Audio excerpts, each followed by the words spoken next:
नमस्कार दोस्तों, मैं हूं सुभाष चंद्रा। आपको अपना YouTube channel Subhash Mac Talk पे स्वागत है।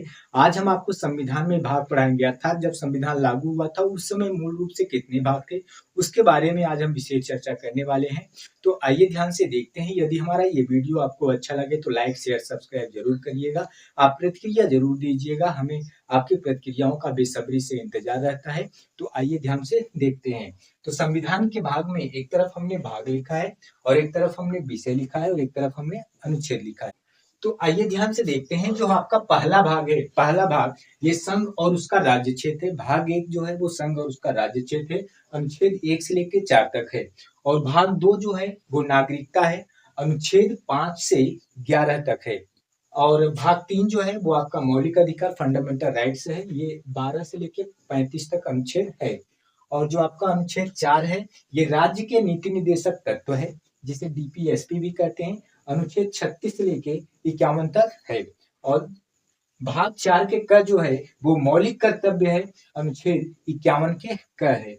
और भाग 5 जो है, भाग 5 आपका संघ सरकार है। संघ सरकार में अनुच्छेद 52 से लेकर से 151 तक है। अब संघ सरकार में क्या क्या आता है, आइए ध्यान से देखते हैं। संघ सरकार में सबसे पहले हम कार्यपालिका पढ़ेंगे, अर्थात कार्यपालिका अनुच्छेद 52 से लेकर 78 तक।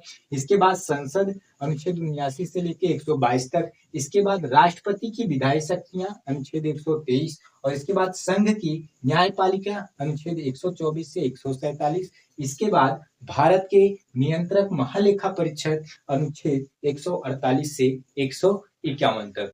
अब यहाँ पे ध्यान से देखिए, भाग 6 क्या कहता है, राज्य सरकार। और राज्य सरकार का जो अनुच्छेद है 152 से लेकर 237 तक है। अब राज्य सरकार में जो कार्यपालिका है, अर्थात राज्य सरकार की जो कार्यपालिका है अनुच्छेद 153 से लेकर 167 तक। राज्य का विधानमंडल अनुच्छेद 168 से लेकर 212 तक। और राज्यपाल की विधायी शक्तियां, और ये कितना है 213। और उसमें हम जो हमारा संघ सरकार था, संघ सरकार में हम राष्ट्रपति की का विधायी शक्तियां कितना अनुच्छेद था 123। तो यहाँ पर राज्यों के उच्च न्यायालय 214 से लेकर 232। और अधीनस्थ न्यायालय जो है वो राज्य के जो अधीनस्थ न्यायालय है अनुच्छेद 233 से लेकर 237। अब जो भाग 7 आपका है वो निष्कासित कर दिया गया था, तो उसको निकाल दिया गया है। वो अनुच्छेद 238 था, उसको अर्थात भाग 7 को निष्कासित निरस्त कर दिया गया है, निकाल दिया गया है। अनुच्छेद 238 को निकाल दिया गया है। इसको आप नोट कर लीजिएगा। जो भाग 7 आपका है वो निरस्त कर दिया गया, अर्थात निष्कासित कर दिया, निष्कासन कर दिया गया है। भाग 8 जो है वो आपका संघ राज्य क्षेत्र है। अनुच्छेद 239 से लेकर 242 तक। और भाग 9 जो है वो पंचायतें हैं। भाग 9 पंचायतें हैं, एग्जाम में बहुत आते रहते हैं। भाग 9 पंचायतें हैं। अनुच्छेद 243 से लेकर 243 के अरह। और भाग 9 का क जो है वो नगर पालिकाएं हैं। अनुच्छेद 243 के त से 243 के छ तक। अब यहाँ पे भाग 9 का ख जो है वो सहकारी समितियां हैं। अनुच्छेद 243 का जेड एच से 243 का जेड टी। और इसके साथ जो भाग 10 है आपका वो अनुसूचित और जनजाति क्षेत्र है, अर्थात अनुसूचित जाति और जनजाति क्षेत्र। अनुच्छेद 244 से लेकर 244 के क तक। और जो आपका भाग 11 है वो संघ और राज्यों के बीच संबंध, अनुच्छेद 245 से लेकर 263 तक। अब संघ और राज्यों के बीच संबंध में हम दो चीज पढ़ेंगे, पहला विधायी संबंध 245 से 255 तक, और दूसरा प्रशासनिक संबंध वो 256 से 263 तक।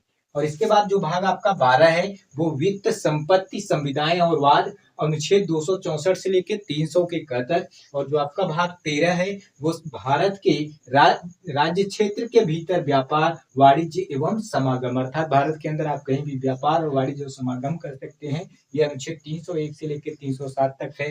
ये भाग कितना है, भाग 13। अब ये जो भाग 14 है वो संघ और राज्यों के अधीन सेवाएं की बात करता है। ये अनुच्छेद 308 से लेकर 323 तक है। हम इनमें दो पढ़ेंगे, एक तो संघ और राज्यों के अधीन सेवाएं अनुच्छेद 308 से 314 तक, और दूसरा लोक सेवा आयोग अनुच्छेद 315 से लेकर 323 तक। और यहाँ पे जो आपका भाग 14 के क है वो अधिकरण की बात करता है, अनुच्छेद 223 से क के 223 के ख तक। और आपका भाग 15 ये निर्वाचन है, अनुच्छेद 324 से 329 के क। और जो आपका भाग 16 है कुछ वर्गों से संबंधित विशेष प्रावधान, अनुच्छेद 330 से लेके 342 तक। अब यहाँ पे भाग 17 जो है वो राजभाषा है, अनुच्छेद 343 से 351 तक। ये बहुत इंपॉर्टेंट है, आप इसे याद करिएगा, राजभाषा। तो इसमें हम संघ की भाषा पढ़ेंगे, अनुच्छेद 343 से 344 तक। इसके बाद प्रादेशिक भाषाएं 345 से 347 तक। फिर इसके बाद सर्वोच्च न्यायालय, उच्च न्यायालय आदि की भाषा अनुच्छेद 348 से 349। अर्थात ये राजभाषा जो है इसको आपको याद करना है कि अनुच्छेद 343 से 351 ये भाग किसमें है, भाग 17 में है। और भाग 18 बहुत इंपॉर्टेंट है, ये भी बहुत इंपॉर्टेंट है। भाग 18 आपात उपबंध, अर्थात आपातकालीन जो आपातकाल लगता है, आपात उपबंध भाग 18 में है। अनुच्छेद 352 से लेकर 360 तक है, तो ये भी बहुत इंपॉर्टेंट, इसे भी याद करिएगा। भाग 18 आपात उपबंध अनुच्छेद 352 से लेकर 360। और भाग 19 प्रकीर्ण, ये 361 से लेकर 367। और सबसे इंपॉर्टेंट है, वेरी वेरी मोस्ट इंपॉर्टेंट है, जो भाग 20 है, इसे संविधान संशोधन, अर्थात भाग 20। संविधान हर एग्जाम में आता रहता है कि संविधान संशोधन किस भाग में है, भाग 20 में। क्या अनुच्छेद है, अनुच्छेद 368, अर्थात संविधान संशोधन भाग 20 अनुच्छेद जो है वो 368 है। भाग 21 जो है वो अस्थायी संक्रमण विशेष उपबंध है, अनुच्छेद 369 से लेकर 392। और भाग जो 22 है वो इसका निष्कासन कर दिया गया, अनुच्छेद 393 से लेकर 395 तक। अब आइए, अब हम परीक्षा की दृष्टि से कुछ महत्वपूर्ण बिंदु को भी जान लेते हैं कि जैसे हमारे कुछ भाग हैं वो क्या किया गया है, उसको भी हम जान लेते हैं। जैसे यहाँ पे अगर आप ध्यान से देखो, ये भाग 7 है। आप याद करिए, अभी हमने आपको जब भाग पढ़ा रहा था तो उसमें हमने आपको दिखाया था कि जो भाग 7 था उसको निष्कासन कर दिया गया। तो यहाँ पे जो भाग 7 है वो कैसे निष्कासन किया गया, वो 7वें संविधान संशोधन अधिनियम 1956 के द्वारा उसको निष्कासन किया गया था। जो भाग 7 था वो 7वें संविधान, 7 को याद करिए, 7 को 7वें संविधान संशोधन अधिनियम 1956 के द्वारा इसको क्या कर दिया गया, विलोपित कर दिया गया, अर्थात निष्कासन कर दिया गया। अब भाग 4 का आप अभी पढ़े हैं, तो भाग 4 का आप बताइए क्या है। भाग 4 का आपका मौलिक कर्तव्य है। तो आपका जो भाग 4 का है, भाग 4 का मौलिक कर्तव्य। और भाग 14 का आप भाग 14 का को याद करिए, हमने क्या बताया था, अधिकरण, अर्थात भाग 4 का मौलिक कर्तव्य, भाग 14 का अधिकरण। ये दोनों का जो समावेशन है, वो दोनों का समावेश जो है वो 42वें संविधान संशोधन अधिनियम 1976 के द्वारा किया गया। अर्थात भाग 4 का मौलिक कर्तव्य और भाग 14 का अधिकरण, दोनों का समावेश 42वें संविधान संशोधन अधिनियम 1976 के द्वारा किया गया। और यहाँ पे ध्यान से देखिए, भाग 9 का क, आप याद करिए भाग 9 का क क्या था, भाग 9 का क नगर पालिकाएं था, अर्थात नगर पालिका। भाग 9 का क नगर पालिका का जो समावेश है वो 74वें संविधान संशोधन अधिनियम 1992 के द्वारा किया गया। और जो भाग 9 का ख था वो सहकारी समितियां थी, आप याद करिए भाग 9 का ख जो था वो सहकारी समितियां थी, उसका जो समावेशन है 97वां संविधान संशोधन अधिनियम 2011 के द्वारा किया। ये जो अभी हमने पढ़ा संविधान के भाग और उसके कुछ अन्य महत्वपूर्ण बिंदु को, ये हर एग्जाम में 1 से 2 क्वेश्चन आते रहते हैं, इसलिए इसको हल्के में ना लें, उसको अच्छे से रिवीजन करें।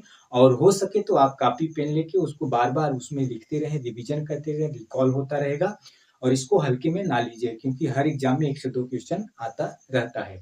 तो यदि हमारा ये वीडियो आपको सच में अच्छा लगे तो कमेंट पे जाइए और कमेंट करके बताइए कि ये वीडियो आपके लिए कितना हेल्पफुल रहा।